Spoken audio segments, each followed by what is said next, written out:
nice things we wanted to do was bring the model. Obviously allows everyone to come in and enjoy it.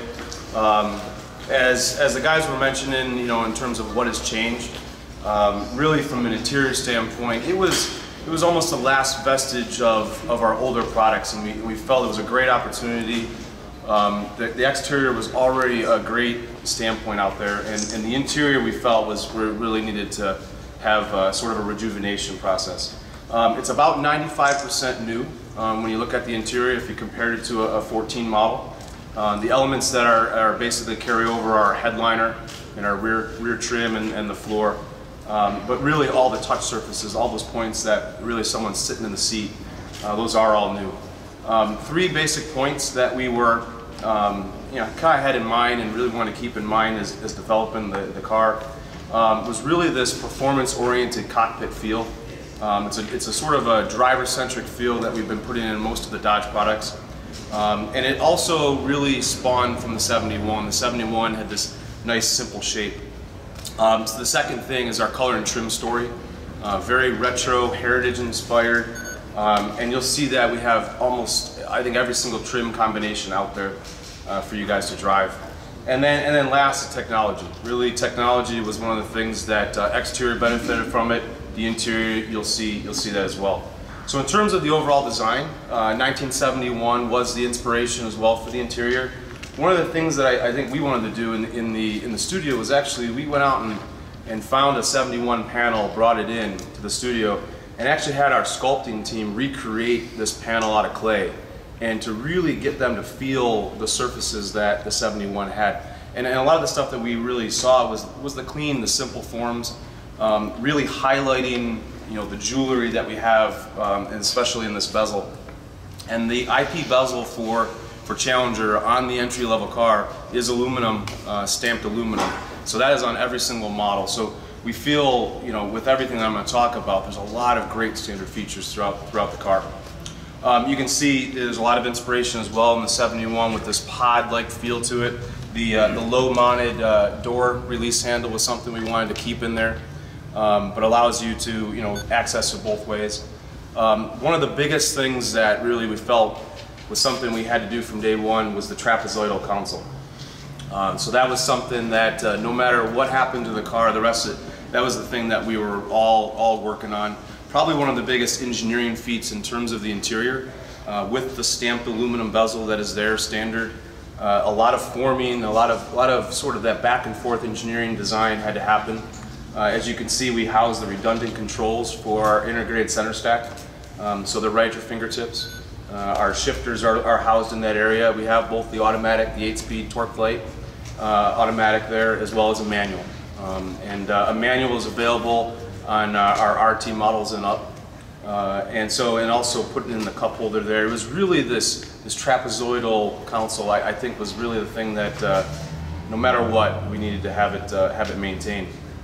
In terms of color and trim and material choices, we have softness throughout, and that's definitely key. Again, on the entry-level model, we have a soft IP, soft door uppers, the padding in here soft, and that changes throughout the price classes.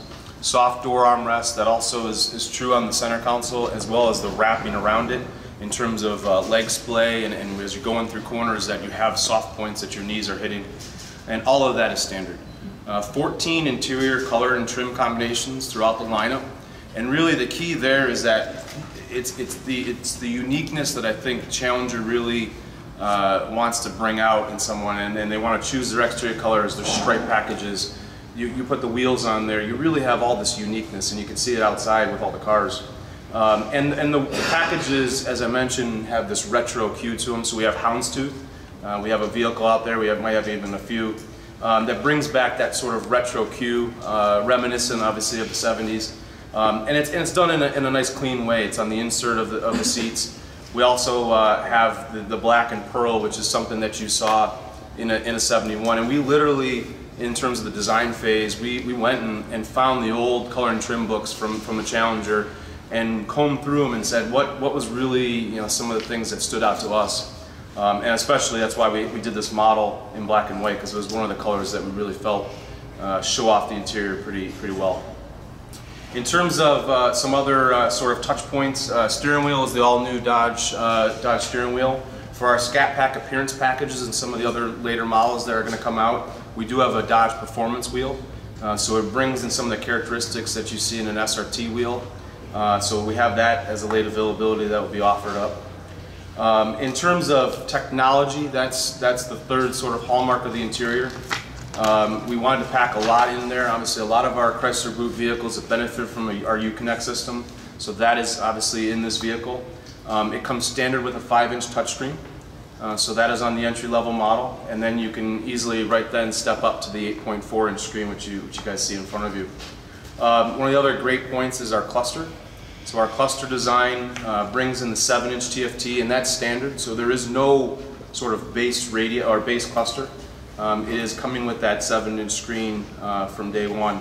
And really one of the best things we wanted to do, because of this heritage retro play, was pull in the 7-inch TFT with the analog gauges. You'll notice that they're in that radial font, very, very reminiscent of the heritage, the retro feel.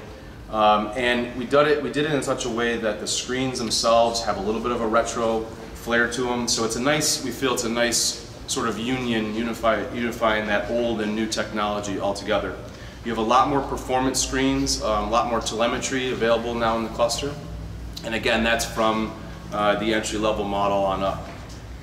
The 8.4 is really where it starts to come alive in terms of some of the new things we bought the Challenger. We brought in Dodge performance pages, so you're familiar with those on our SRT products. Those are now available within the Dodge family. And then with a push of the button, it's the fun button of sorts. It's our Super Track Pack button. It unlocks basically our Dodge performance control pages, which literally you can go in there with the touch of the button on the screen, change the characteristics of the car. And it's a really nice, easy to use interface. It has an explanation of what you're going to be doing in terms of what is it doing to the transmission, what is it doing to the paddles, the steering control. You can go in there and you might see the screen flip up. But it's an awesome thing. I encourage you guys, obviously every vehicle out there for the most part will have that. Play with those along the way. It's pretty cool, and it's amazing because you can save your settings how you want it, and then when you're hitting the sport button, it turns the settings on and off as you're driving. In terms of, that was for the most part all of our Dodge Challenger, all of that entry-level lineup. SRT, I want to just point out a few uniquenesses that you'll see out there. Our SRT family of core products brings in the high bolstered seats. So our seating surfaces have been improved in terms of holding you within the seat. The vehicles are offered in two sort of basic trim packages. We have our 392 SRT, and then we have obviously the Hemi Hellcat. Each of those models are offered in 4 interior color combinations. So it really allows the customer, if they're getting the Hellcat or if they're getting the 392, you can really configure it almost the same way. The seating surfaces are suede and Napa leather.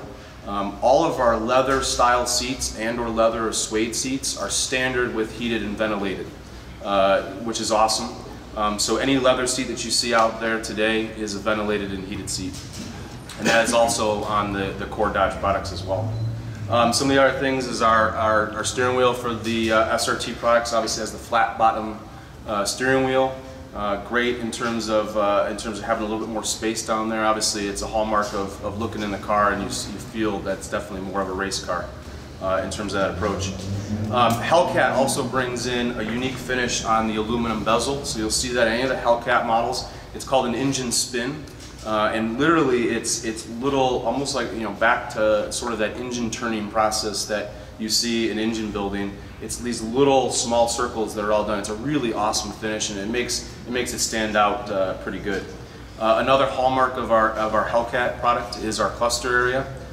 It's finished in a red dial, and you might ask the red, sort of the reason why the red, and I know you might be familiar with the red key for Hellcat. And that was a way for us to sort of link that two together. The red key will unlock obviously the high horsepower of the 707. The black key that comes with the car as well brings you down to the 500 mark. Through the screens you can go in there and set a valet mode, which will then basically take a lot of the cool functions, kind of drop it down to sort of you know, just kind of tool it around, obviously, to go park it, which is good. So horsepower. yes, we're probably a lot lower. So with that, obviously there's a lot of stuff. You know, as you guys are driving, I'll be here, right? And any questions that come up, by all means, ask away. So.